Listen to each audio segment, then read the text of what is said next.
gens veulent comprendre. C'est quoi les médiocres qui surveillent les excellents? Les gens veulent comprendre davantage. En fait, nous sommes dans un gouvernement de médiocres. Nous sommes dans une aristocratie de médiocres et qui ont créé eux-mêmes une communauté de pêcheurs. C'est-à-dire que tous ont pris de l'argent dans les caisses de l'État. Le président de la République s'est arrangé à ce que tous aient les mains sales. Si vous n'avez pas les mains sales, on ne peut pas vous nommer. C'est comme ça que ça marche. Attends, vous dites que le président s'est arrangé, que tout le monde... Il s'est arrangé à ce que tous ceux qu'il nomme aient les mains sales. Si vous n'avez pas les mains sales, on ne peut pas vous nommer. C'est comme ça que la République fonctionne. En fait, le président a compris une chose. Il est seul contre tous. Comment faire pour se maintenir au pouvoir? Alors il utilise les forces de ses ennemis contre eux-mêmes. Je m'explique. Les médiocres, il les prend, il les met au-dessus des plus méritants. Et c'est les médiocres là qui sont au-dessus des plus méritants qui s'arrangent à ce que les plus méritants n'émergent jamais. Vous avez dit quoi? Je m'explique. Les médiocres, il les prend, il les met au-dessus des plus méritants. Et c'est les médiocres là qui sont au-dessus des plus méritants qui s'arrangent à ce que les plus méritants n'émergent jamais. Et du coup, le président de la République, lui, est tranquille parce qu'en fait, les médiocres font son travail au quotidien. Et s'arrange à ce qu'aucun méritant n'émerge pour régler le problème du président de la République. C'est comme ça que ça fonctionne dans cette République. Regardez seulement, vous allez voir un individu qui arrive là, il est ministre. La première chose qu'il fait, c'est qu'il commence d'abord à chercher tous les gars de son village qui sont excellents. Il les jette loin de lui. Ensuite, il cherche dans le ministère encore qui a un diplôme le plus élevé ou qui a des excellents états de service. Il le met hors de l'affaire. Il part donc chercher ses amis et il les amène près de lui. C'est comme ça que ça marche. Oui. Je vous prends un simple cas. Vous allez voir par exemple que si vous prenez au ministère des Finances, vous avez par exemple vu, si vous prenez un ministre qui arrive aux finances, laissons les finances, l'économie, les poches comme la direction des investissements, vous savez où il part le chercher, non? On part le chercher quelque part dans un petit village, un petit enseignant là. On sait qu'il ne connaît rien de l'affaire. Il n'est rien du tout. On le place là. On sait que quand on lui demandera de décaisser, il va décaisser. Et c'est comme ça que ça marche. Et on lui rappelle en fait que vous n'êtes qu'un petit enseignant de philosophie. Donc vous marchez comme on veut. C'est comme ça que ça fonctionne. Donc il y a à travailler comme ça dans ce pays. Pour se maintenir, il a utilisé les énergies de ses ennemis contre eux-mêmes. Et c'est comme ça que ça fonctionne. Les médiocres, c'est eux qui veillent à ce que les plus méritants n'émergent jamais. Et quand vous avez donc étranglé l'ascenseur social, parce que c'est de ça que je veux parler, vous avez étranglé l'ascenseur social, vous arrivez donc à ce que nous voyons aujourd'hui. C'est-à-dire que le médiocre qui veut se maintenir, qu'est-ce qu'il fait?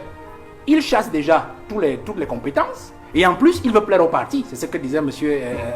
Emilien Tangna tout à l'heure. Il veut plaire au parti. Et pour plaire au parti, il fait comment? Il doit mettre la main dans la caisse. L'argent, il doit sortir des grosses voitures pour aller au village et narguer les plus méritants pour dire. D'ailleurs, on vous dit souvent que tout l'école que vous avez fait là, monsieur, tout ça vous a servi à quoi? Hein? Puisque vous êtes au même endroit et moi je suis ministre. C'est comme ça que ça marche. Et à la fin, on ne travaille pas. Le peuple trinque. Ça fait qu'aujourd'hui, l'ascenseur social a donc été grippé. A donc été anesthésié. Les fils de cacaoculteurs, les paysans ont entre-temps eu des médecins, ainsi de suite. Ils sont allés plus loin. Comme ils savent que c'est les fils des canards sauvages, c'est-à-dire le peuple ordinaire, qui a formé des médecins, des ingénieurs, qu'est-ce qu'ils font? Ils vous ont même dit la fois dernière qu'on n'intègre plus, non, les produits du CUS. Parce qu'ils savent que c'est eux qui vont les soigner, les fils des pauvres, c'est eux qui vont les soigner. Pourquoi est-ce que les hôpitaux n'ont pas le meilleur plateau? Parce qu'en fait, il ne faut pas que les populations soient en santé. C'est comme ça que ça marche. D'ailleurs, une anecdote dit que Mobutu, notre chef de l'État, dit, mais grand frère, comment on fait pour se maintenir longtemps? On pourrait dire, il faut affamer ton peuple. On a coupé les salaires de tous les fonctionnaires au moins 3 fois, entre 1990 et 2000. Hein? On a coupé tout le monde 3 fois. Ça fait que, finalement, quand vous dites un mec comme nos amis d'en face, là, mon ami Menge, il dit le 26 septembre 2020, allons gréver, mais le gars, il dit, ouais, mon ami, je ne vais pas gréver comment? Puisque mon argent ne suffit même pas pour 15 jours de travail dans le mois. Alors, qu'est-ce que je fais? Les 15 jours, je dois les compléter en allant au travail pour tendre la main à un usager. Vous comprenez? Pour tordre le cou à un usager. Donc, du coup, quand M. Menge vous dit allons gréver, tu dis non, mon frère, c'est un manque à gagner pour mes enfants parce que c'est l'argent de la corruption qui me permet de ramener le pain à la maison. Oui. C'est comme ça que Biya a fait son système. Ça fait que, du coup, les plus médiocres surveillent les méritants. Et l'excellence est morte. Du coup, le peuple trinque. Il n'y a pas d'école, il n'y a pas de route, il n'y a pas de ceci. Regardez, vous avez vu par exemple le ministre Garga, en son temps, ministre de la fonction publique, dans les années 90, il dit, à 89, il dit, on vole, on met les mains dans la caisse, le président dit où sont les preuves. Et voilà. Pourtant, le président savait bien qu'il vole. En fait, il était en train d'accumuler les dossiers des uns des autres pour pouvoir s'en sortir. Olembe comprend une piscine olympique de 2000 places.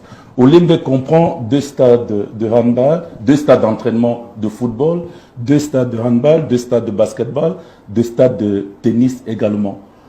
Et à l'intérieur de ce complexe, vous avez également un musée, vous avez des salles de cinéma. Sur le stade 5 étoiles qui devait faire partie... L'hôtel. Oui. Qui devait faire partie du complexe. Oui. Il est toujours d'actualité ou pas? Bien sûr, l'hôtel est un peu très avancé. En fait, les gens ne savent pas où l'hôtel se trouve. Il est au sous-sol. Il est sous les gradins. Il est sous les gradins. Donc lorsque les gens disent oui, on ne voit pas l'hôtel est sous les gradins. Il est en bonne voie. Bien sûr. On pourra la voir. Le centre commercial également. Il y a un... C'est souriant, hein?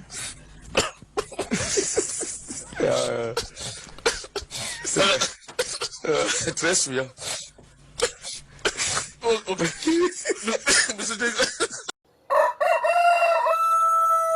À la préfecture de Paris, elle me dit, je lui dis maman, bon moi je m'en vais donc. À Paris, la première maison à laquelle je vis, c'est un Bamileke, un papa, mon père, Nancy Pierre, qui me donne un papa. Ce n'est pas un appartement, ce n'est pas une chambre. Il faut que ce soit clair. Il me dit, mon fils, reste ici. Tu ne sortiras d'ici que quand tu seras capable toi-même de t'acheter une maison. Moi, je m'en vais au Cameroun. Même dans ma propre famille, mes amis me disaient qu'il n'y a mon gars la puissance. Il y a que ça, femme là. Il va te tuer, tu iras travailler au FAMLAC, tu iras travailler au FAMLAC et tout ça. J'ai dit, moi je vais rester ici. Mais lui m'a quand même proposé quelque chose. Mais mes frères, mes soeurs, et que vous êtes, vous ne m'avez rien donné. Je suis resté là. Jusqu'au jour où je suis parti, où j'étais capable de voler de mes propres ailes. C'est une éducation. Ce monsieur m'a connu au Cameroun, dans le même quartier à la CCC. Nous étions tout petits, j'allais à l'école avec ses enfants. Ensemble. Je rentre dans l'armée. Ces enfants continuent les études en Europe. Je me vais travailler au Cameroun. Quand je quitte l'armée, ces enfants quittent la France pour rentrer au Cameroun. Ils me disent, mais tes frères sont partis. Voilà la maison. Au lieu d'aller louer, viens rester ici. Je reste. C'est un Bamileke.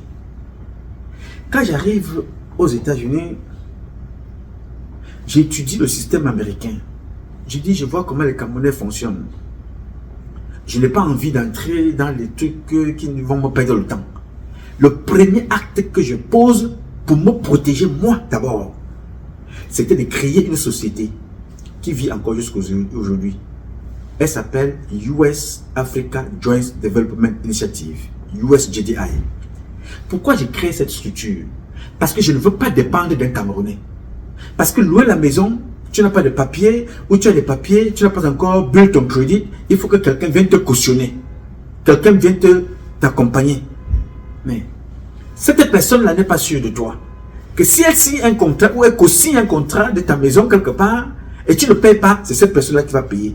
Qu'est-ce que j'ai réfléchi? Je me suis dit, mais non. Papa, moi je suis un militaire, hein, je suis un soldat, la stratégie c'est non. J'ai créé une société. C'est cette société-là, ma propre société, qui m'a back-up jusqu'aujourd'hui. Tout ce que je devais faire, c'est ma société que je mettais devant. Pour aller régulariser mes problèmes de papier, j'ai d'abord pris ma propre société. Je travaille dans cette société-ci. C'est ma société qui me paye. Ce n'est pas que quelqu'un va aller, non, tu n'as pas les papiers, tu travailles avec les papiers. Non, je travaille avec ma propre société. J'étais aux Nations Unies.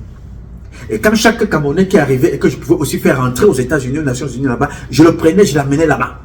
Il y a mon fils ici, mon fils spirituel dans la société. C'est pas moi qui l'ai accouché, mais je l'ai adopté. Quand il a eu des problèmes, j'étais là. Ça s'appelle Mekinda. Vous connaissez le petit jeune, il est là quelque part. Je le prends. Je dis, tu as des petits problèmes, mon fils, viens à la maison ici, viens te coucher ici. Tu es un enfant très brillant, intelligent, alors je t'ouvre les portes des Nations Unies. Quand je l'ouvre les portes des Nations Unies et que c'est moi qui suis patron des Nations Unies, non, c'est que moi aussi, ces portes-là m'avaient été ouvertes comme ça, par un autre Camerounais qui avait open ces portes-là. Il m'a permis d'obtenir l'accréditation aux Nations Unies. Je suis rentré, la porte est ouverte, je vois aussi un Camerounais qui va rentrer, je prends aussi, je dis, allons-y là-bas, entre aussi. Je prends mes kinda, je l'amène là-bas. Ma société USJDI me permet jusqu'à ce jour de prendre ma société, de me porter garant de certains Camerounais. Je m'en fous éperdument de quelle région, de quel sexe, de quelle nationalité, de quelle tribu tu appartiens. Ce qui m'intéresse, si cette société-là peut se porter garant de ta chambre que tu veux louer, de ton appartement, si elle peut t'accompagner dans ton processus, parce que je sais que nous passerons tous par là, je vais le faire sans demander l'avis de quelqu'un. c'est une question de culture. Plusieurs Camerounais ont un toit aux États-Unis ici. Plusieurs Camerounais, parce que Nouma a co-signé leur appartement avec ma propre société. Pourquoi? Parce que j'ai une logique. Je bénéficie d'une éducation. Je bénéficie d'une discipline sans être un enfant parfait. Alors vous allez vous rendre compte que dans ce comportement-là, vous voyez des Camerounais qui s'insultent dans les réseaux sociaux, qui s'attaquent à des gens qu'ils ne connaissent pas.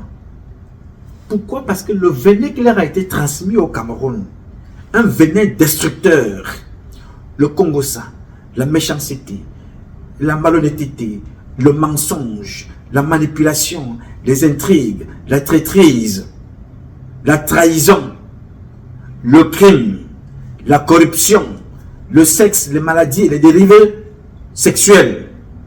Tu prends dans ce cocktail-là, tu te promènes avec, tu penses que tu vas injecter ça sur tout le monde, parce que comme tu as raté, tout le monde doit échouer. Quand tu vois quelqu'un qui est en train de monter, il faut le ramener à ton petit niveau. On trouve donc ça partout au Cameroun. Alors quand vous entendez Albert Zongang parler, c'est ce qu'on...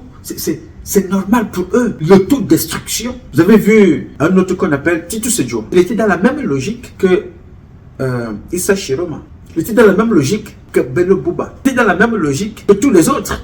Il s'est retrouvé en prison 17 ans, accompagné de Thierry Atangana. Est-ce que tu dois faire 17 ans de prison parce que tu as voulu te présenter à une élection? Ce n'est pas suffisant pour qu'on te mette en prison. Non. Tu es candidat, comme Bello Bouba l'est aujourd'hui, tu vas poser ta candidature, tu fais ce que tu as fait. Et dans les têtes des personnes, c'est que ce monsieur-là a été fabriqué par Biya. Il était médecin ou des oiseaux, ou il était vétérinaire, ou il était médecin des humains quelque part dans un village. Biya l'a amené, il a fait de lui secrétaire général, ministre, ainsi de suite. Aujourd'hui, il vient challenger, on dit non, voilà, ce monsieur-là, il ne faut pas chercher son programme. Il faut injecter la seringue empoisonnée. À l'intérieur, on va mettre tout à l'intérieur. On va piquer Paul Biya, on va dire que non, ce monsieur-ci là, voilà ce qu'il est exactement. On invente tout, on raconte tout, vrai ou faux, on met tout ça à l'intérieur, on injecte, paf, Biya, oui, donc celui aussi, épidermique, paf, direction Ngata, Zonzon, 17 ans de prison. Vous avez suivi quelqu'un qui disait ici, avec Amadou Ali, cette personne-là, Foumanakam, qui disait que Edouati tous est tiré à Tangana, dès qu'ils font 10 ans de prison, on crée encore une autre chose, on bombarde, ils font encore 10 ans des humains qui utilisent une seringue empoisonnée, du mensonge, de la manipulation pour tuer les autres humains. Ils ont donc détruit. Aujourd'hui, Amadou Ali n'est plus de ce monde. Aujourd'hui, Foumanakam n'est plus de ce monde. Mais Thierry Atangana vit encore. Et Edouati tous vit toujours. C'est un enseignement. Donc Biyabi Vondo et son épouse sont empoisonnés tous les jours. Et ils regardent, ils observent, ils rient. Ils préfèrent les gens qui viennent leur faire les atalakou, alors que ces gens-là sont porteurs des seringues empoisonnées pour venir l'empoisonner, pour venir les empoisonner, et en retour vont empoisonner le peuple. Nous sommes en train de nous auto-empoisonner. Les seules personnes qui sont propres sont les étrangers qui viennent prendre leur part et repartent tranquillement et nous laissent en train de lutter entre nous. Quand tu regardes Brenda Biya, les qui instrumentalisent Brenda Biya, vous regardez ce qui se passe. C'est passé par où? Est-ce que vous savez que même dans ce pays où je vis, le fils de mon président, Donald Trump, n'a pas la même santé que tout le monde ici. Mais vous voyez comment on le protège. Vous voyez comment l'entourage le protège. Mais l'entourage de Paul Biya gagne tout dans la méchanceté en exposant Brenda Biya. Parce que plus Brenda Biya est dans cet état, mieux ça arrange la garde, ça arrange l'entourage, ça arrange le cabinet civil, l'argent doit sortir, ça arrange les intérêts des uns et des autres, même à l'international. Sa posture, son orientation sexuelle ou ses multiples orientations sexuelles arrangent toujours des personnes. Ça va arranger tout le monde, sauf elle. Elle devient un objet d'instrumentalisation qu'on utilise. Pendant ce temps, vos propres enfants sont là, d'autres sont des médecins, d'autres sont des ingénieurs, bien que parfois vous les fabriquez. Mais Paul et Chantal Biya, eux, ils sont exposés. Les hommes les plus malhonnêtes, les hommes les plus méchants, les hommes les plus grandioses, c'est eux que nous voyons. Mais ceux qui sont autour, qui instrumentalisent, ils sont là, en train d'injecter. Joseph Fouda injecte. Oswald Babouke injecte. Mvondoyolo injecte, Ngongo injecte, Femme Dongo injecte, on injecte partout, chacun injecte. On s'entretue comme ça. Et à force d'injecter ces maladies, les mêmes personnes qui aiment les petites filles, comme ça au quartier, vont retomber comme ça d'une façon ou d'une autre sur les mêmes filles qui sont passées leur temps à empoisonner, eux-mêmes tombent malades. Nous devenons une société de malades. Et ceux qui tirent leur épingle du jeu sont les étrangers. Oui, on s'entretue. Ville morte, nos pays morts, nos deuils nationaux. Les gens font des choses cachées quelque part dans le bureau, mais c'est le peuple qui est en train de mourir à petit feu. Même là où le peuple peut voir un peu d'air, une bouchée d'air, on décide de détruire dans le football. Ça va très mal, très mal. Mais pour eux, ça va bien. Lupo Motazé, Mole Kombi, Atamanji et tout le reste, chacun est dans son boxon. Et c'est le peuple qui souffre. La seringue est en train de faire son travail. C'est-à-dire que chacun donne le nutchum, on t'injecte, tchac, tu commences à aller raconter ta vie, tu commences à péter, tu vocifères, tu racontes, tu insultes. Tu rentres parfois chez toi, tu te dis que, mais attention, je suis là, j'ai un master dans la poche, peut-être un master 1 et 2. Je suis sur la moto. Mais c'est moi qui suis là. Oh, Eto est chaud. Oh, Eto est monté. Eto, c'est un bandit. Eto va partir. Non, Eto est bon. Eto, ce n'est qu'il n'y a que lui. Et Eto, ce n'est que le numéro 1. Oui, moi, le combi. Oui, c'est lui. Non, vous le combi. Non, ce n'est pas lui. Mais toute la journée, tu as le master 1 et 2 dans ton sac. Tu es sur la moto. Tu parles, tu jacasses, tu racontes ta vie, tu insultes, tu maudis, tu racontes, tu médis à gauche à droite toute la journée. Mais les gens qui instrumentalisent tout ça sont là-bas au palais. Quand tu as fini d'insulter comme ça, tu es journaliste, on t'appelle. Tu as salué la première dame, tu as fait un bon travail. Tu as menti, tu as insulté, tu as salué, tu as dénigré. Là, tu es content. Et tu es convaincu et tu sais très bien que l'élection là a été volée à cause du mensonge. On a appauvri le peuple. On a abruti le peuple. On a volé une élection. Tout ça dans la manipulation. Mais comme toi, tu as contribué à cette manipulation-là, à insulter croyant rendre service à Chantal Biya, à insulter croyant rendre service à Paul Biya, à insulter croyant rendre service au Betty Penanga, on va t'appeler, on va te saluer. Tu donner ton enveloppe 50 millions, oui, 20 millions, oui, 15 millions par-ci, oui, 15 millions par-là. Pendant ce temps, le peuple a toujours les mêmes problèmes. Le peuple a toujours les mêmes problèmes d'eau, d'électricité, d'insécurité, d'emploi, d'infrastructure. Les étudiants ont tous les problèmes. Mais toi, tu as choisi ton camp. Vous êtes rendu compte qu'il y a le camp de ceux qui revendiquent. Il y a le camp de ceux qui abusent, ceux qui revendiquent en profitant de ceux qui sont au-dessus. On a donc ceux qui sont autour de Paul Biya avec la seringue de Paul Biya. Il y a donc ceux qui sont ici, les bras armés, ils sont dans les médias, ils sont les militants des différents partis. Il y a donc ceux qui sont ici dans la diaspora et ici en bas qui n'ont même plus de repères. Tu dis, je ne peux pas soutenir un parti d'opposition. Il y a les traîtres. Je ne peux pas soutenir le parti au pouvoir. On le croit plus à lui. Bon, je m'en fais maintenant au village, je deviens tribaliste. Tu commences à insulter à tout va. Tu ne te poses pas la question que, mais en réalité, n'est-ce pas? Tous ces opposants-là sont avec Biya là-bas, au Cameroun. Tous. Ils parlent ce que je dénonce ici depuis 30 ans. Avec mon frère en France, j'ai pas Rémi Ngono. Pas la même chose. Mais je vais rester ici pour dire que je vais soutenir un opposant qui vit au Cameroun avec Biya. Il est chez lui à la maison. Il a un passeport diplomatique. Il a un passeport ordinaire. Il voyage. Ses enfants sont partout. Il est contre Biya. Il est contre Biya aujourd'hui. Mais ce qu'il dit à Biya, il accuse Biya. Il a été lui-même acteur avec sa seringue empoisonnée pour tuer le peuple, pour envenimer, pour empoisonner. Mais il veut aujourd'hui, moi, m'utiliser. Parce qu'il veut sortir pour trahir, casser la calebasse qu'il a nourrie. Là, il a jeté caché la calebasse, il vient m'utiliser pour aller la casser. Entre-temps, moi, je suis dehors depuis 30 ans. Je n'ai pas de passeport. Je m'avais même nettoyé leur maison pour qu'on leur donne le passeport. J'ai aidé certains. Aujourd'hui, je me retrouve dans une diaspora où la diaspora camerounaise, on ne sait pas qui est qui. On ne sait pas qui fait quoi.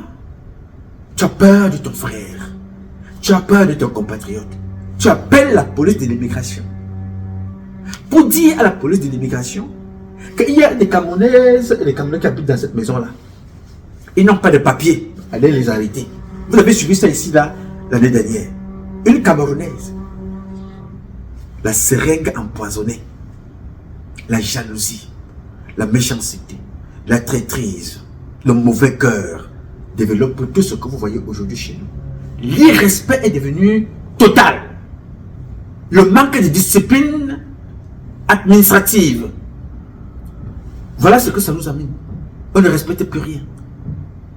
Le lui Paul Motager, il a sa seringue économique et financière. Il sucre pour injecter ailleurs. Partout, sauf dans les infrastructures.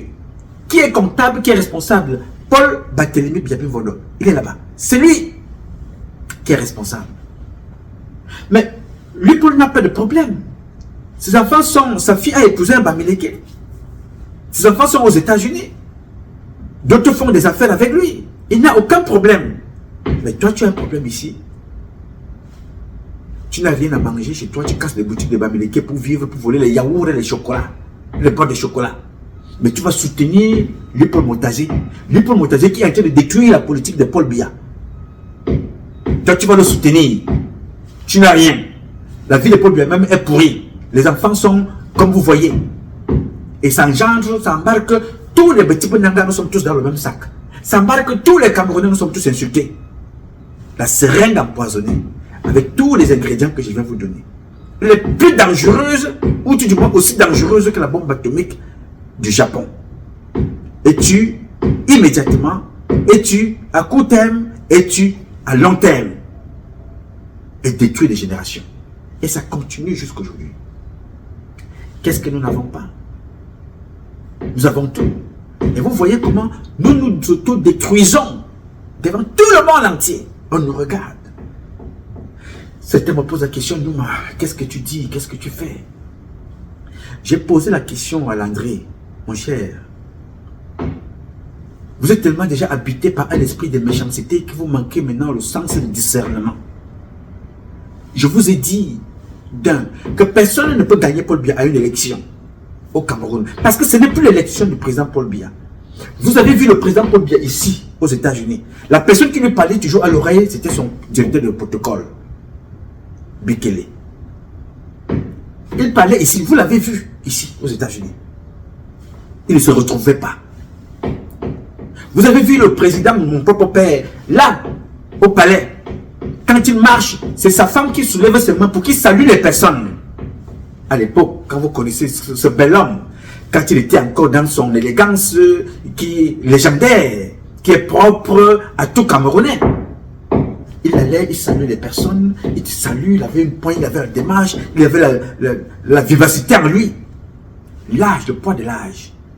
Donc, je suis convaincu que beaucoup d'entre nous n'atteindront pas la preuve à dire que vous mourrez aujourd'hui à 18 ans, 20 ans, vivre heureux et mourir jeune. D'autres meurent de maladies, d'autres meurent de partouze, d'autres meurent de drogue, d'autres meurent d'alcool, d'autres meurent de braquage, d'autres meurent de vol, d'autres meurent d'empoisonnement. Vous mourrez à tout moment, très peu aujourd'hui vont atteindre l'âge de M. Biya. Donc c'est une grâce. Il faut bien que cet âge nous apporte quelque chose. Il est donc fatigué. Vous avez donc encore suivi tout récemment la prestation de serment. On lui rappelle qu'il faut se lever. On lui rappelle que c'est le moment. On lui rappelle que c'est... Donc vous pensez réellement que c'est son mandat? Non, ce n'est pas le mandat du président. Je vais être honnête avec vous. Parce que je le suis avec moi-même. Ce que j'ai appelé l'apprentissage par observation. Ce qui se passe ailleurs n'échappera pas au Cameroun. Mais je souhaite que ça se passe différemment. Mais tout est fait pour que ça se passe peut-être pire que ce qui s'est passé ailleurs. Le mandat que vous voyez là est un mandat des gens qui ont trop volé, qui ont empoisonné Paul Biya, qui se sont empoisonnés, qui ont empoisonné le peuple camerounais, aujourd'hui qui n'ont pas de repères. Chacun accuse chacun. Les boulous qui sont aux côtés de Paul Biya, les lui Paul Motager, les Vondoyolo et les autres accusent les Nanga. Oui, vous avez fait ceci, oui, vous avez détourné, vous avez bu beaucoup de pétrus, vous avez fait ceci. L'autre, on va dire, Dylan Gongo, oui, tu as posté tes frères partout. Oui, tu as posté tes frères dans tous les postes. Et tes épouses, et tes amis, tes collègues, se domifiant, et les copines, ainsi de suite, tu les as mis partout. Ça a plombé le pays. C'est toi la faute, machin, tout. Ils sont donc, la situation est donc bloquée. Nous allons voir, comme je le dis toujours, en privé, comme en public. Mes frères du Nord, qui ont suivi ceux du Nord-Ouest et du Sud-Ouest, mes frères de l'Est avec les incursions anti-Baraka et les Baraka, le centre, le petit Bonanga ici, le Cameroun regarde attentivement quelle est la liste qui sortira du bureau de Paul Biya avec le nom de qui comme secrétaire général, le nom de qui comme directeur du cabinet civil numéro 1 et numéro 2, le nom de qui premier ministre, le nom de qui ministre de la justice, le nom de qui ministre de la police, qui portera le nom de secrétaire général à la gendarmerie, qui sera le ministre de la défense, qui sera le ministre de l'agriculture, qui sera le ministre du commerce, de la communauté urbaine, qui sera le délégué, des délégués. On attend. Vous allez donc comprendre que le mensonge a de longues jambes. Et alors, quelle que soit la durée, le jour finira toujours par se lever. Le mensonge peut prendre son temps. Parce que le diable a la montre, mais c'est Dieu qui a le temps. Nous allons donc voir la vérité le moment venu.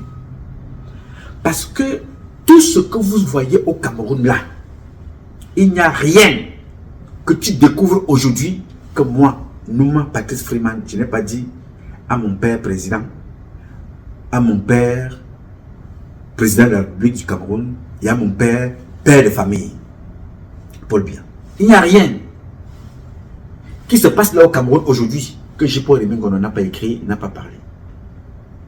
Il n'y a rien qui ne se passe là aujourd'hui que Charles Atebe Yene n'a pas écrit et n'a pas parlé. Il n'y a rien, rien. Même ce qui n'est pas encore arrivé à ton niveau, Charles Atebe Yene avait déjà parlé. Mais alors, quelle est la différence entre Charles Atebe Yene et moi, ceux-là, J-Paul Remengo et les autres? C'est que ceux-là qui sont autour de Paul Biya le savaient. Ils ont refusé que nos voix soient portées et qu'il y ait des changements. Parce que eux, ils sont des poissons qui vivent dans l'eau sale. Plus ils sont dans cette eau sale-là, mieux ils se portent. Une fois ils sortiront de là, ils vont mourir. Ils ont donc peur de cette mort. Ils ont peur de la justice. Ils ont peur de venir répondre comme ce qui se passe aujourd'hui au Gabon. Forfait qui nous a été accordé, où j'ai bien mentionné que le plus élevé que j'ai reçu en une fois, où j'étais émerveillé, qui était de 2 milliards, il m'a donné, on était à 3 ce jour-là. Il y avait l'ancien président, il y avait M. Franck Yann Koubié, et le président nous a dit à tous les deux, bon travail à vous, Yann, tu envoies 2 milliards à Mohamed, toi aussi tu prends 2 milliards. Il faut que le peuple gabonais sache comment cela se passait.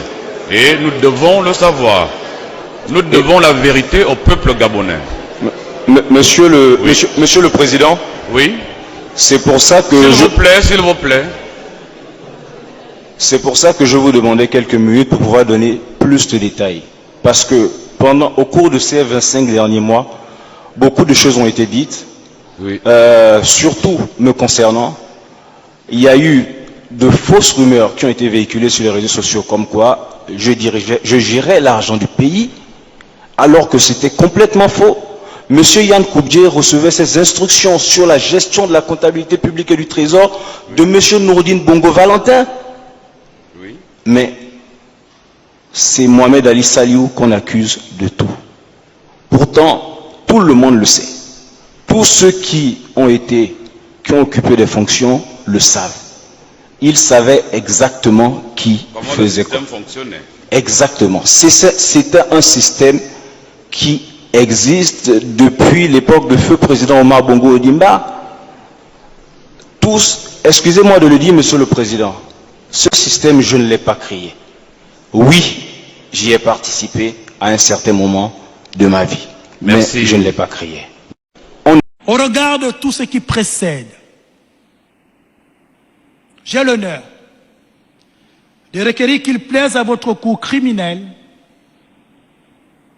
bien vouloir condamner M. Noureddine Bongo Valentin et Mme Sylvie Aimé-Marie Valentin, épouse Bongo, à 20 ans de réclusion criminelle et à 100 millions de francs CFA d'amende. Ordonner la restitution des sociétés civiles immobilières Tercera et Blue Rivage à leurs gérants fondateurs respectifs. Ordonner la confiscation intégrale au profit de l'État de tous les avoirs bancaires gelés par le juge d'instruction spécialisé, de tous les comptes bancaires identifiés, des biens meubles et immeubles tels que les aéronefs, les actifs hôteliers et immobiliers, l'hôtel Onomo, le complexe Mayena, l'hôtel Radisson Blu, l'hôtel Gamba. Confisqués toujours au profit de l'État gabonais, les actifs pétroliers et miniers suivants: les champs pétroliers Sardine et Olowi, la société Noga Mining, les actifs à Delta Synergy, à Seka Cadiz et à BGFI Holding Corporation, les biens immobiliers et résidences privées, un palace 6 à Charles Street, accompagné de 2 appartements aussi dans le même quartier, un palace à Marrakech, une maison à Rabat, la résidence NAM située à Libreville d'une valeur évaluée à 80 milliards de francs CFA. Les parcs sociaux et titres financiers détenus dans les structures suivantes, hors exclusion express indiquée.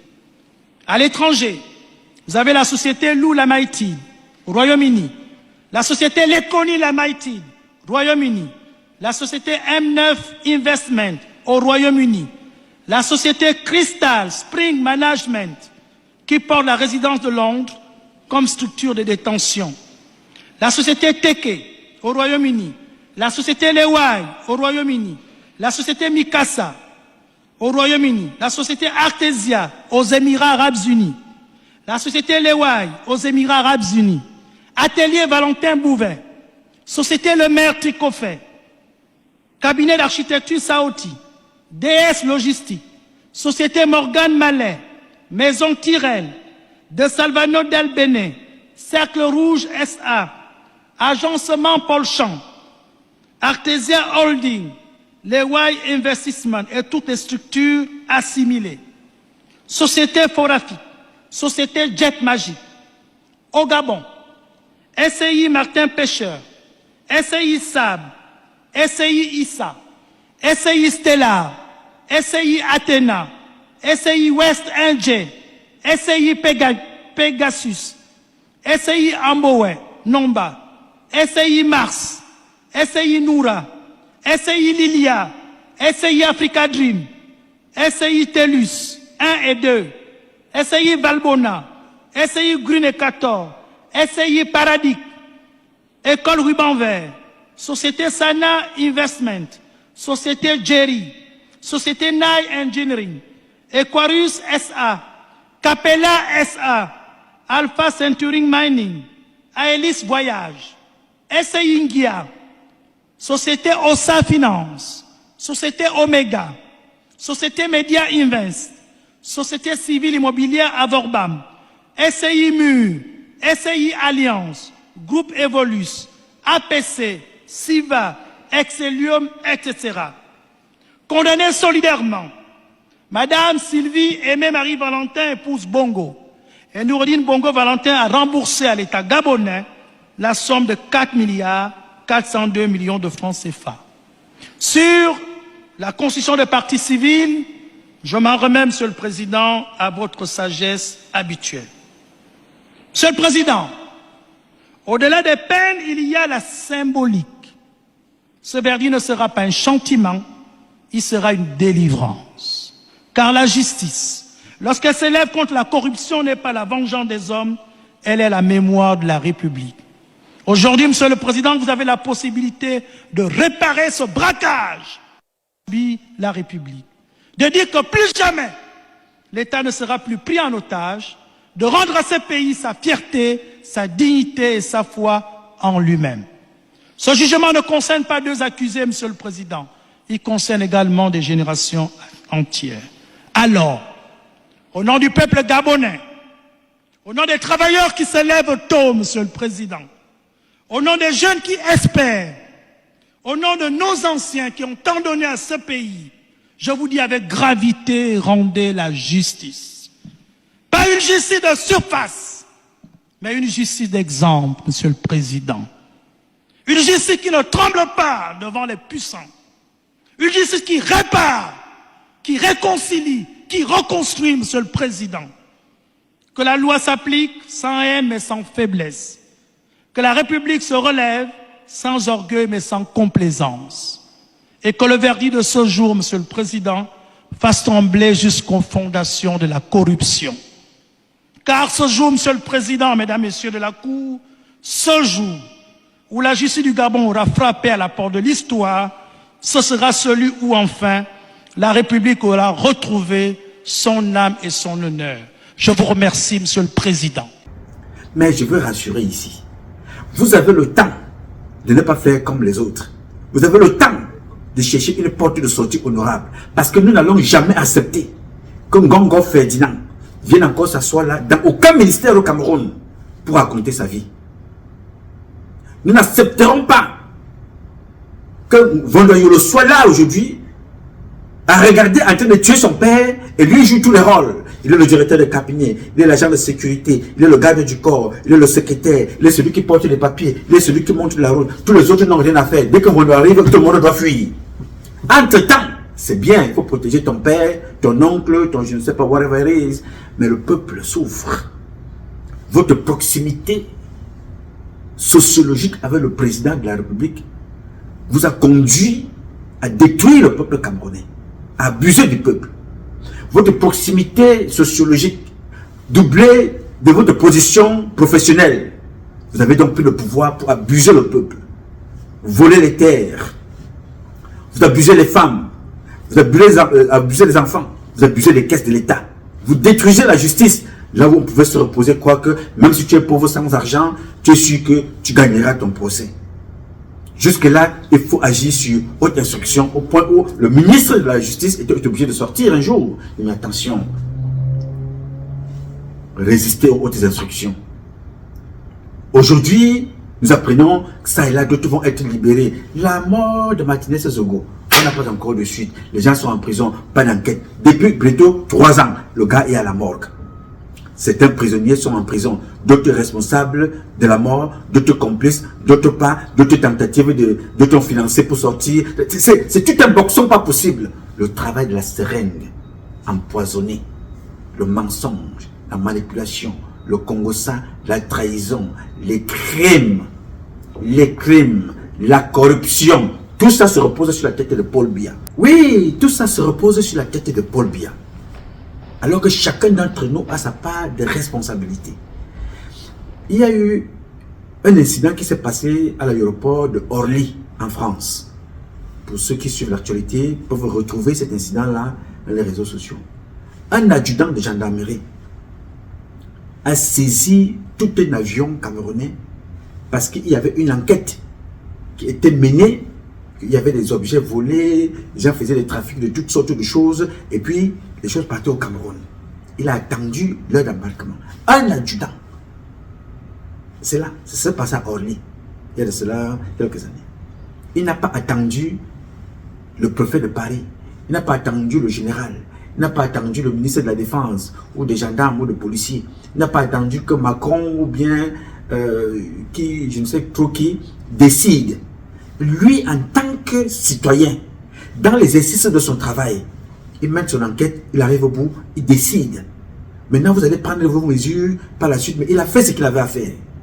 Ici, quand tu arrives ici, à l'aéroport de New York, dès que tu arrives dans tes bagages, on te demande de déclarer tout ce que tu as. Ils savent ce qu'ils recherchent. Si on retrouve quelque chose qui ne correspond pas à ce qui peut rentrer, ce n'est pas Joe Biden, ce n'est pas Barack Obama, ce n'est pas Donald Trump qui décide, c'est un agent qui décide que tout ce que tu as dépensé de l'argent acheté, ça a coûté 1 million, ça a coûté 500 000, ça a coûté 10 000 francs CFA. Il prend tout ça, il jette devant toi et il met dans la broyeuse. Paf, ça part. Et te donne une amende. Tu vas lui dire que ça n'entre pas ici, c'est pour notre sécurité. Mais chez nous, ce n'est pas possible. Tu appelles le cabinet civil, tu appelles Bargangele va intervenir.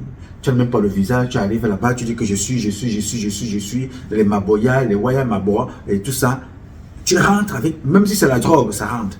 La preuve en est qu'on a fait fuir un gars qui était venu au Cameroun avec des armes. Oui, monsieur. Donc, tout ça se repose sur la tête de Paul Biya, alors que nous tous, à notre niveau, chacun a une part de responsabilité. Les autres font mal à la présidence, les autres font mal autour de Paul Biya, avec sa propre complicité. Nous qui voulons le changement, nous faisons encore pire, 10 000 fois plus que cela. Regarde la diaspora, regarde comment ça s'agite. Regarde comment ils mentent, certains. Regarde comment certains manipulent. Regarde comment certains inventent les propos. Mais ils veulent le pouvoir. Ou ils veulent le changement. Ils veulent le changement ou ils veulent le pouvoir. Pourquoi font-ils pire que ceux qui sont là aujourd'hui? Ça le conduit à ce que vous voyez là. Alors tout se repose sur la tête de M. Biya. La seringue là. De la mort. La seringue empoisonnée. Le mensonge et la manipulation. La trahison, la jalousie. La malhonnêteté et la corruption. Le sexe, les maladies et les dérives sexuelles.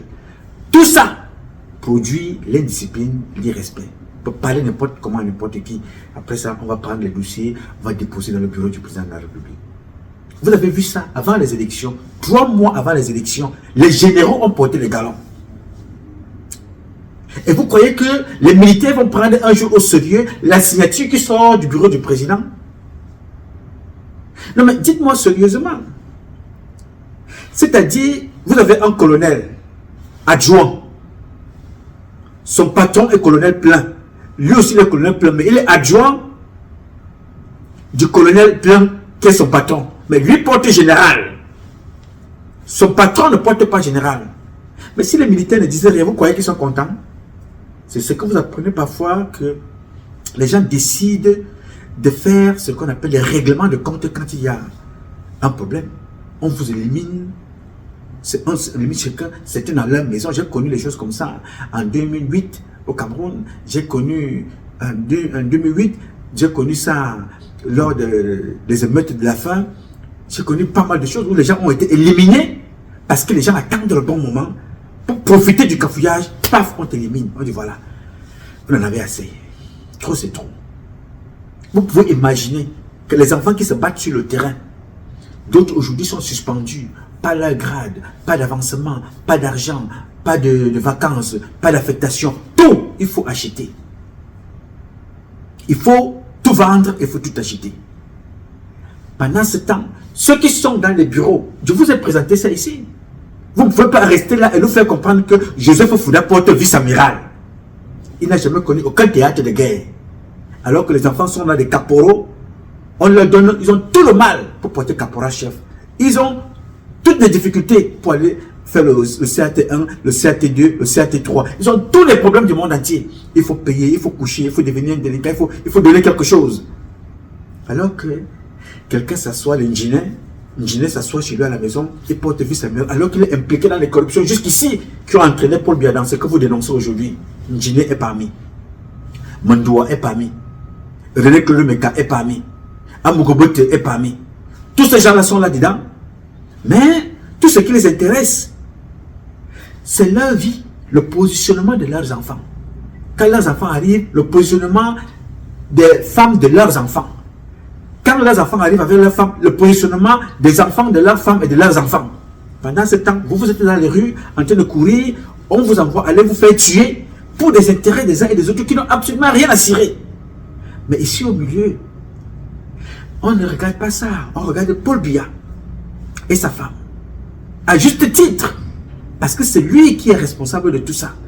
Il a refusé d'écouter ce que nous lui disions depuis des années, ce que nous lui disions depuis plusieurs décennies, pour vivre avec autour de lui des menteurs qui ont conduit le Cameroun alors on se trouve aujourd'hui. Nous sommes le seul pays au monde où les gens ont des banques dans des maisons. Ntimevuna, on a volé chez lui plus d'1,5 milliard. Mamafouda, on a volé chez lui plus d'1,5 milliard.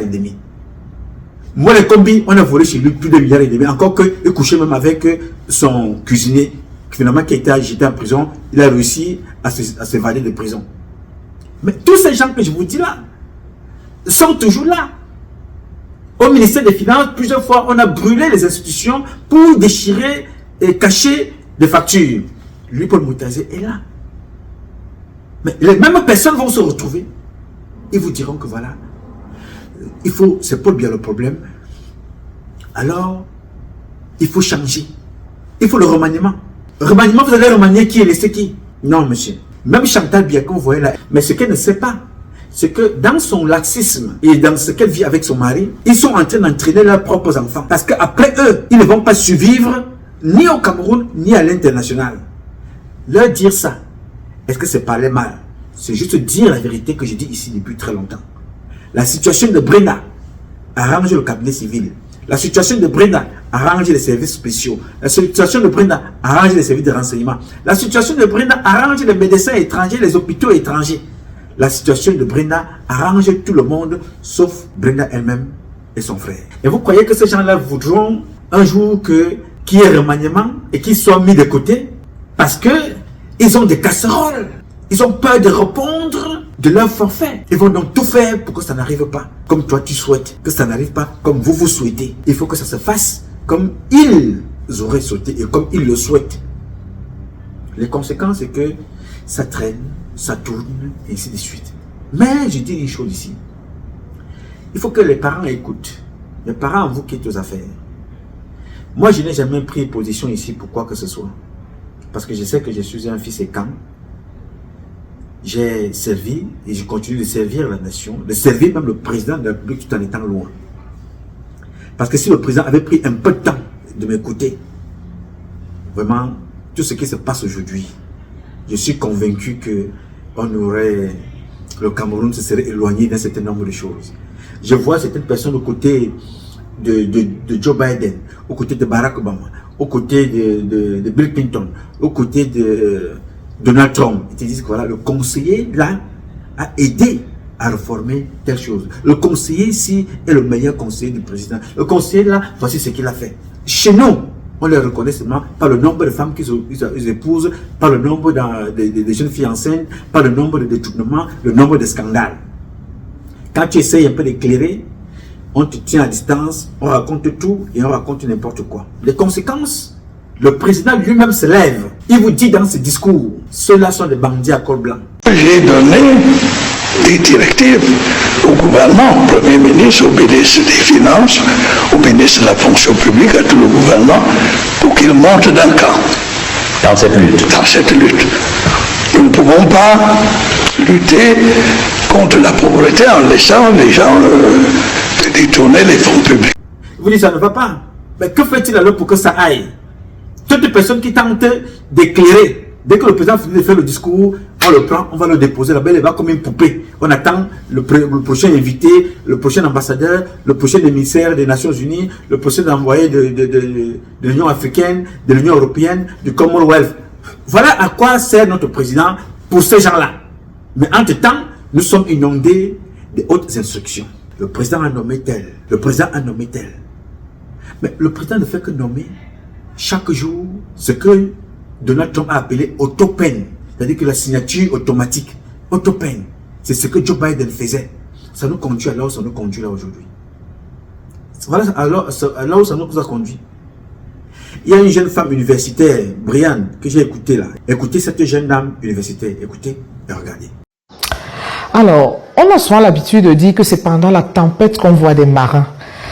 Plusieurs personnes m'ont interpellé pour dire que on n'entend pas parler les universitaires, on n'entend pas les intellectuels prendre position en cette période de crise post-électorale ou alors en période de crise électorale. En fait, quand on observe l'environnement, on se rend compte que c'est tellement clivant, c'est tellement passionné, et cet environnement ne s'accommode pas d'une réflexion rationnelle.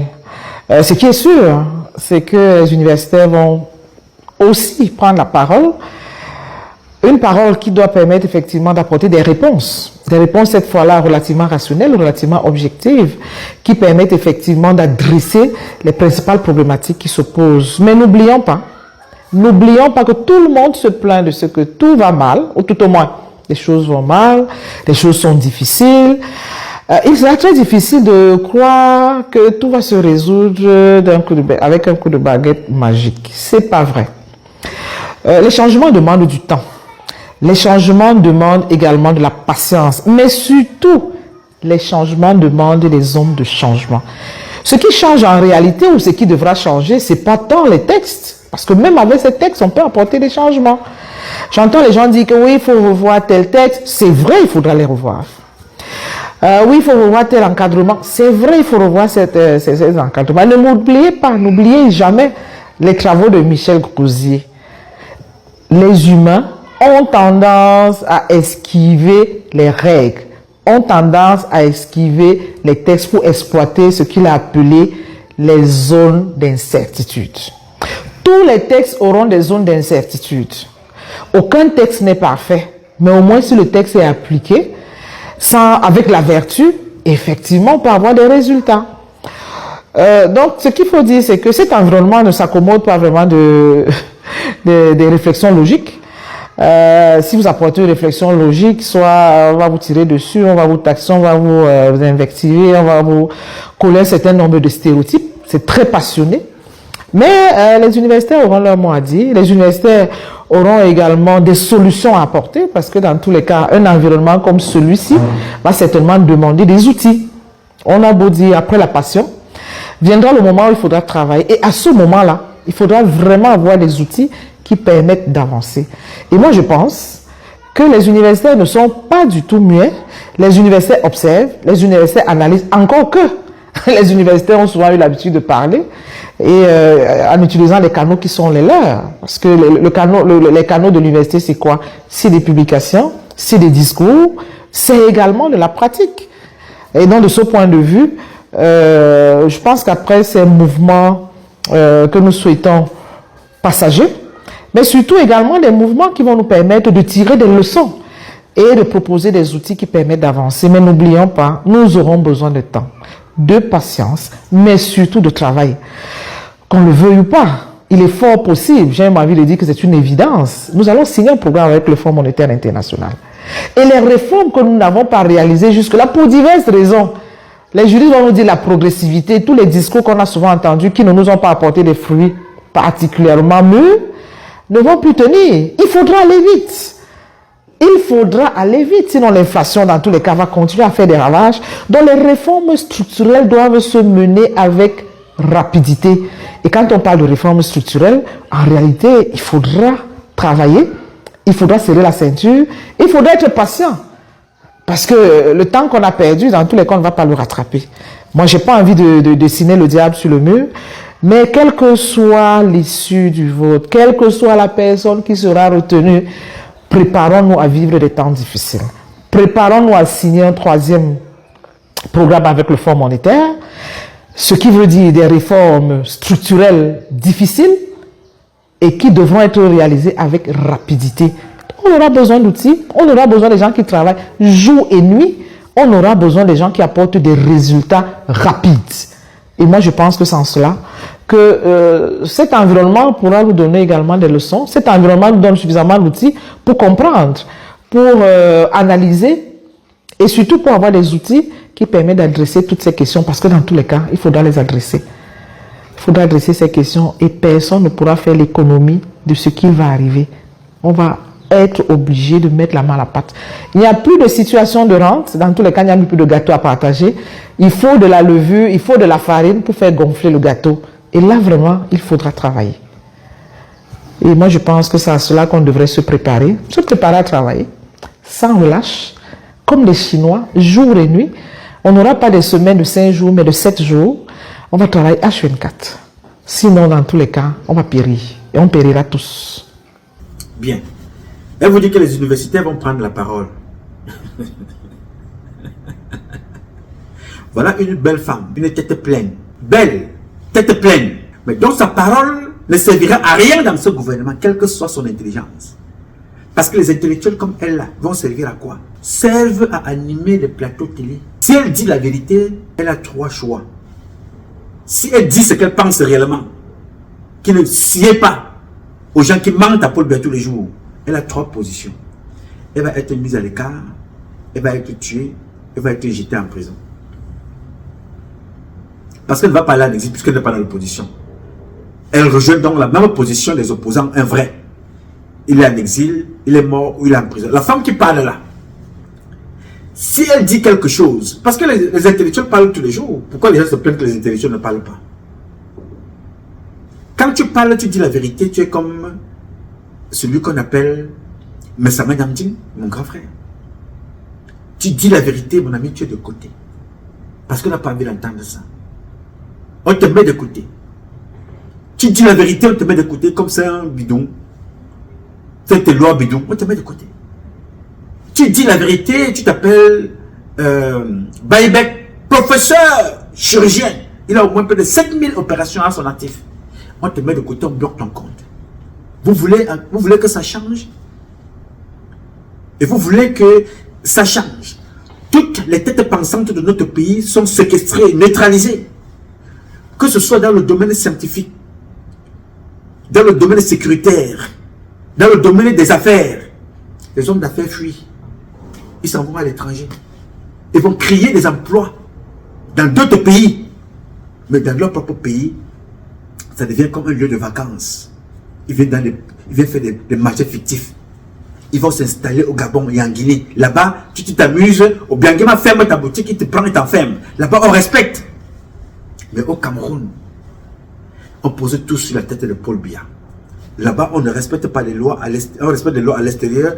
Au Cameroun, on est dans la magouille, on est dans le tribalisme, on est dans la méchanceté, on est dans les poisons, les crimes, on est dans les sectes, on est dans tout, sauf dans le réel et le sérieux.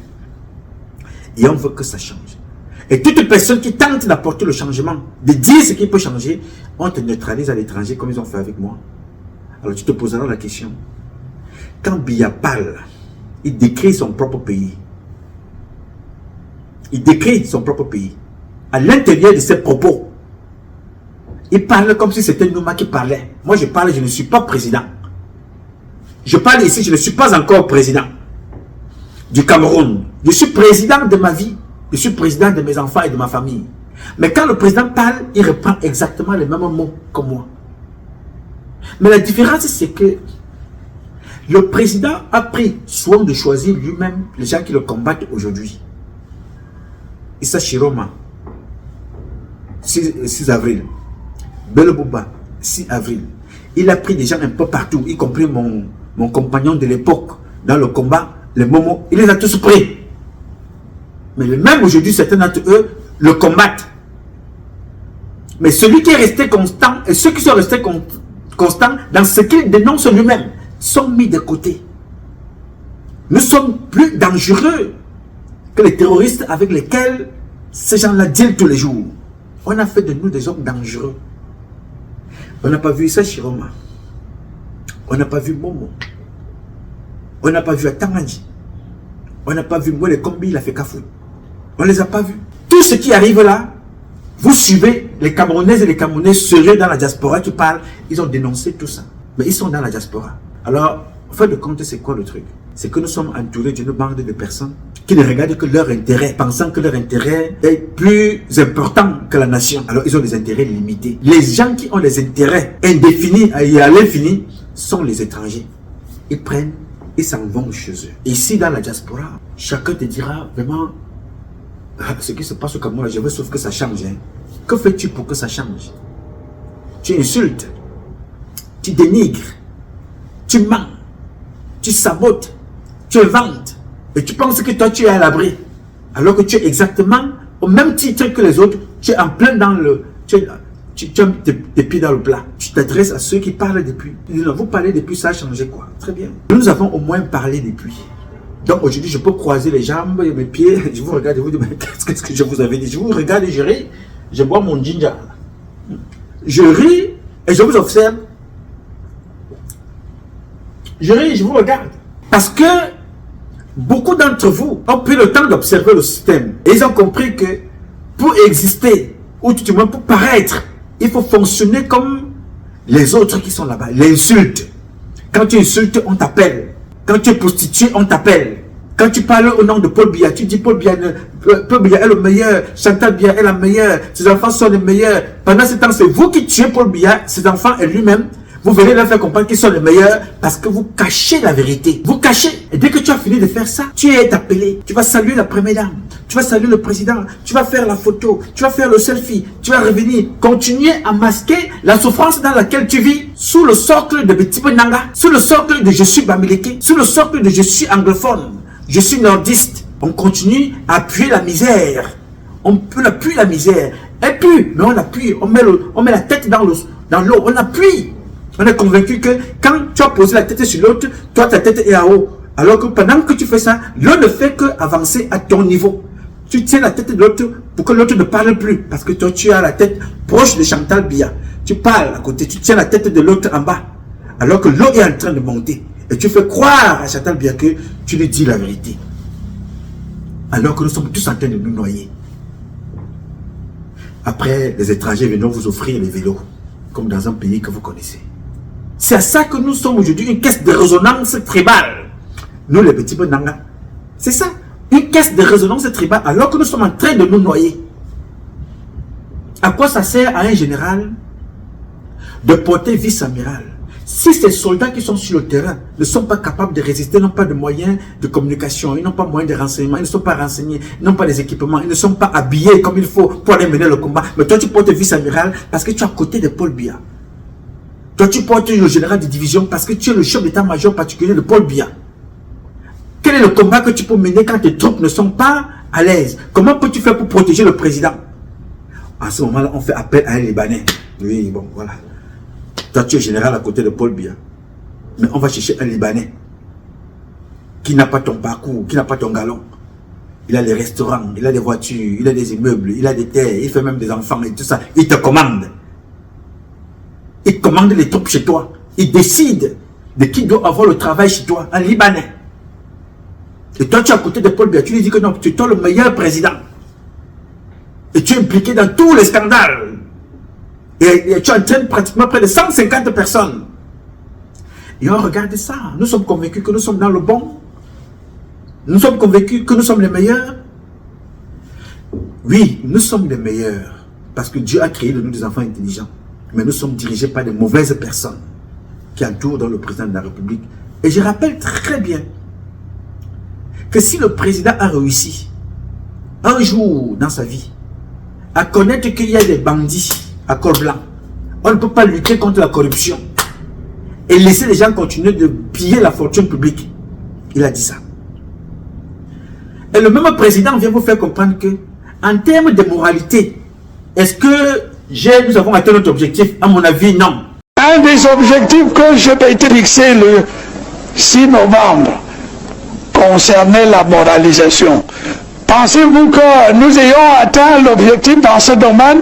Pour moi, non. Mais s'il connaît ça, qu'est-ce qu'il a donc fait? À une certaine période de notre vie, dans ce siècle, j'ai vu, et j'ai lu, je n'ai pas vu, j'ai lu qu'un chef de guerre, à l'époque des guerres, première ou deuxième guerre en Europe, disait qu'il faut protéger les intellectuels et les hommes de culture. Dans notre pays, protège-t-on les intellectuels et les hommes de culture? Aujourd'hui, si un homme de culture ne chante pas Abinabin, le sexe, non, il n'est pas bon. Il ne sera jamais invité par la première dame, tout du moins ceux qui organisent là où la première dame vient se tenir. C'est-à-dire la première dame est assise, un artiste qui chante tout et n'importe quoi, tu as l'impression que c'est une insulte. La première dame est assise. Les gens qui ont organisé ça, pensent-ils le Cameroun?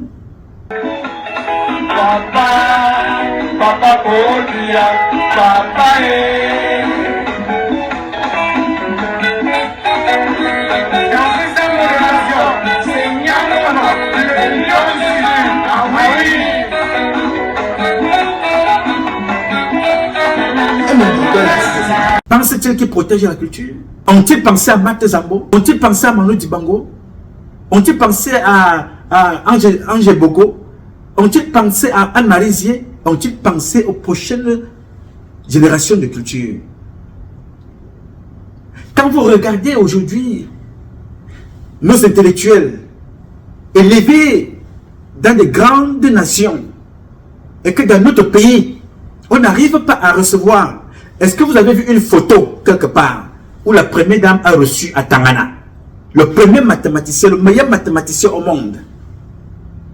C'est un Camerounais. Mais vous allez voir les photos ces jours-ci parce que vous avez insulté, vous êtes insulté dans les réseaux sociaux. Mais comme vous êtes les petits peu nanga, vous allez saluer la première dame. Monsieur le Président, monsieur la photo, monsieur Charles Ndongola, monsieur le Président, que pensez-vous faire après les élections? Je n'ai pas prévu un programme. Je verrai après l'annonce des... Quand le président vous a dit ça, il est parti. Vous avez continué, vous avez gagné. Vous avez parlé au président. Mais ceux qui sont là pour élever le pays, vous ne verrez jamais à Tangana être appelé pour venir saluer la première dame, pour lui dire voilà, mon fils, tu es le meilleur mathématicien. Qu'est-ce qu'il te faut pour que tu aies une académie ici, pour transmettre cela? Aujourd'hui, le gouvernement entretient l'académie des insultes des réseaux sociaux. On recrute des jeunes journalistes, on recrute des vieux journalistes, on recrute des jeunes journalistes, on recrute des hommes et des femmes. Leur nouveau métier, c'est insulter, ce n'est pas donner l'information. Ce n'est pas sensibiliser. Parce que Sarkozy part en prison, parce que ce sont des journalistes qui ont mené une investigation. Aujourd'hui, même ceux que je croyais au Cameroun faire des documentaires, bien que parfois amusants, sont devenus aujourd'hui des gens qui insultent à longueur de journée. Ceux dans la diaspora que je croyais être des professeurs qui étaient là pour pouvoir donner un autre son de cloche, disent aux Camerounais, chacun prenne sa machette et cherche son boulot. Que chaque Bamileke prenne sa machette et cherche son boulot. Voilà le changement que nous voulons. Et on regarde ça, on est content. Mais ça se passe, nous sommes dans un pays où les gens ont coulé le sang pour que nous soyons libres. Pour que nous ayons l'autorisation de travail, le permis de travail. Les gens ont coulé le sang dans ce pays. Dans ce pays-là, quelqu'un s'assoit et te fait comprendre que non, chez vous là-bas, que chaque Bamileke prenne sa machette et cherche son boulot. Nous sommes aux États-Unis. Nous sommes en France. Que chercher le poison pour empoisonner les petits Nanga. On est content quand on dit ça. On est fiers. Et un jour, on dira, voilà, il est mort, allez l'enterrer au Cameroun. On dit, non, le pouvoir a changé. Non, je vais rentrer. Rentrer pour vivre avec qui? Là-bas. Les Bamileke que tu as demandé qu'on assassine? Ou les bêtis que tu as demandé qu'on empoisonne? Les anglophones que tu as demandé qu'on dératise, qu'on tue comme des rats? Ou alors les francophones que tu as demandé qu'on brûle les maisons? C'est là où se limite votre intelligence. Et on vous regarde, on vous observe.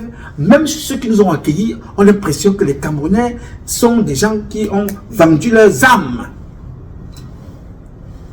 Quand certains nous regardent, ils se posent des questions, mais ces Camerounais-là que nous croyons intelligents, grands sportifs, grands borseurs, intellectuels, écrivains, enseignants, médecins, les hommes de culture, les hommes politiques, partout les Camerounais ont un avis à donner en Côte d'Ivoire.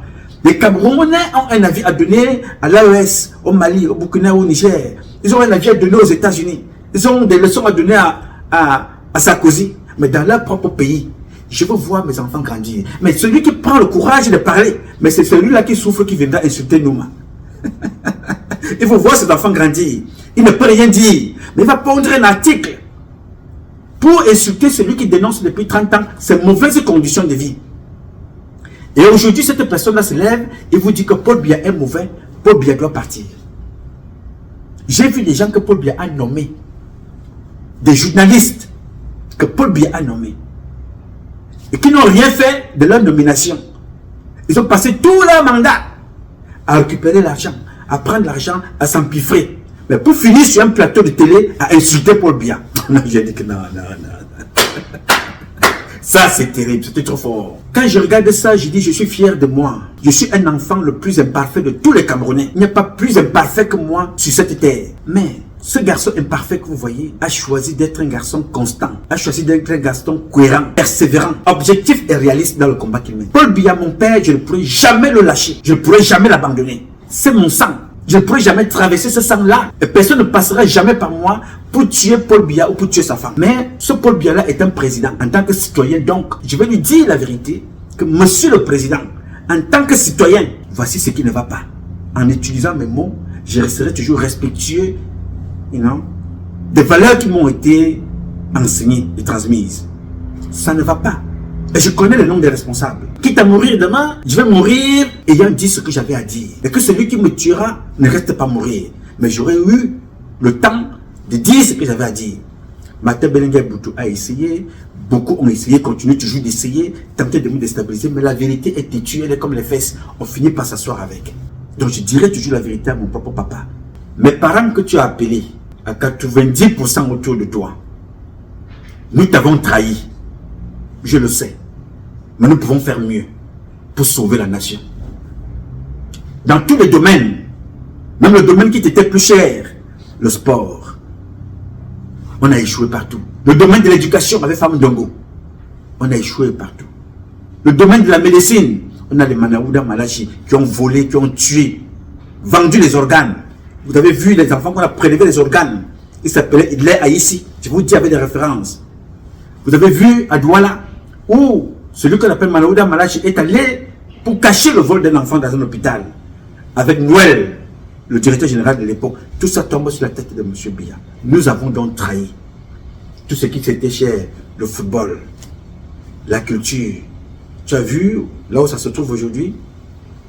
On nous fait comprendre que ça ne marche pas à l'Africa Foot parce que Oswald Baboke, c'est lui qui soutient ce qui se passe à l'Africa Foot.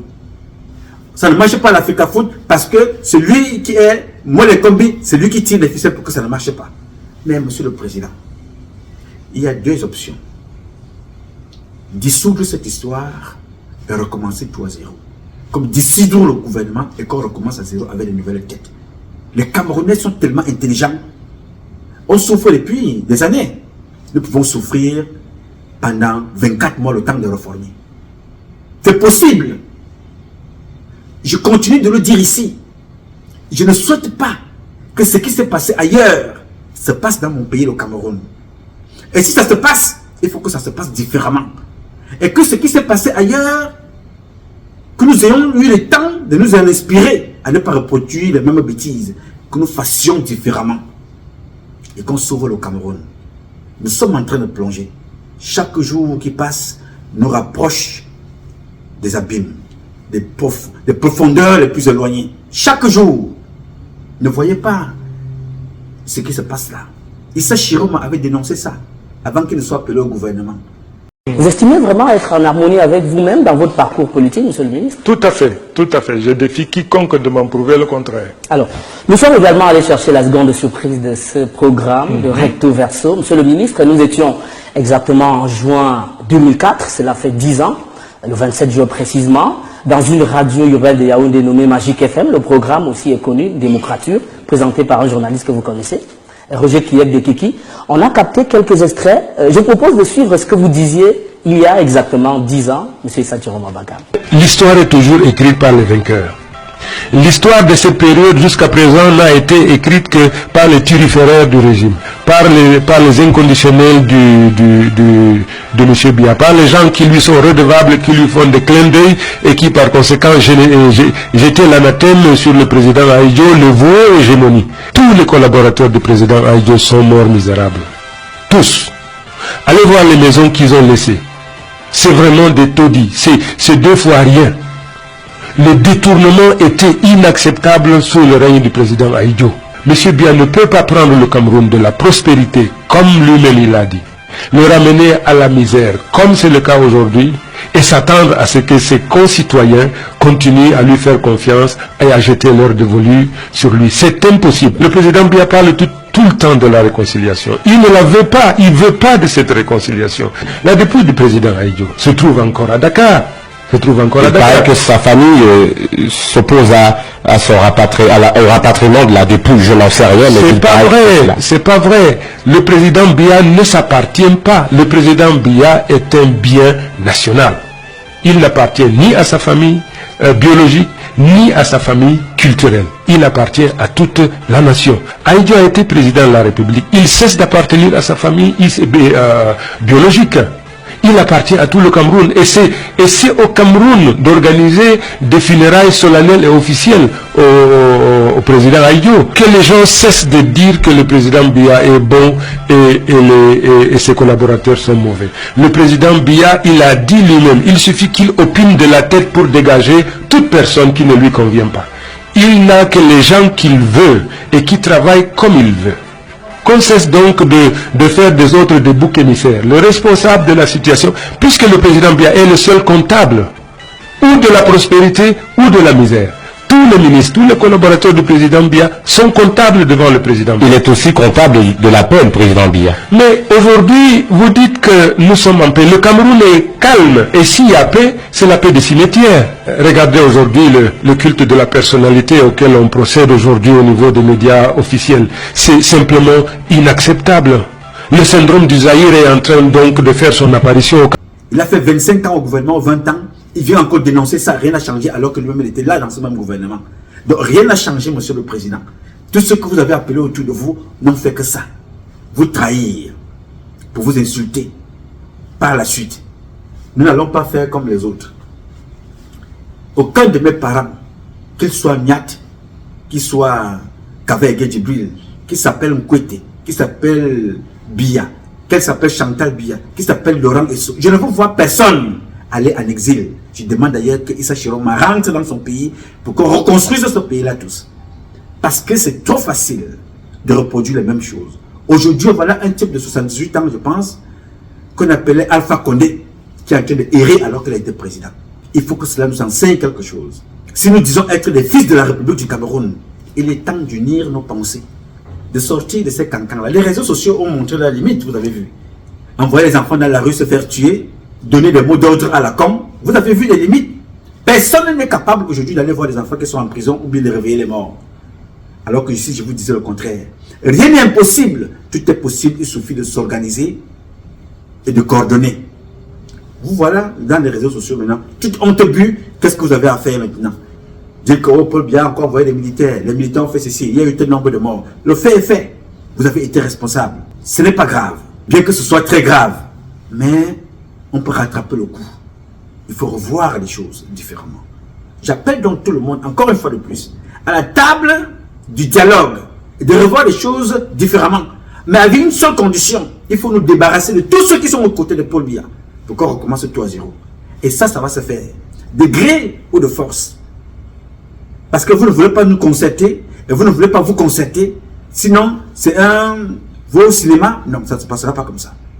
Nous allons donc décider autrement. Le moment venu. Je ne fais que prévenir. On dit chez moi sur les étonnes, moi mbami a te kuevo. C'est-à-dire l'enfant qui prend toujours les gens à témoin ne perd jamais un procès. Vous êtes avertis. J'ai dit. Alors mes chers compatriotes, ce combat est un combat de tous et de chacun pour un intérêt commun. C'est avec la volonté des Camerounaises et des Camerounais que vous êtes et la bénédiction de Dieu que nous vaincrons. En attendant, le combat continue. Ce combat continue parce qu'un Cameroun nouveau est possible. Chacun d'entre vous dans son domaine respectif et ensemble nous redonnerons à notre pays ses lettres de noblesse. Je sais compter sur vous. Vous pouvez compter sur moi. Aussi longtemps que Dieu me donnera la vie, je donnerai le meilleur de moi-même. Je m'appelle Nouma. Nouma Patrice Freeman. Je réponds au 001 551 666 1027. I love you, but God loves you more. Thank you.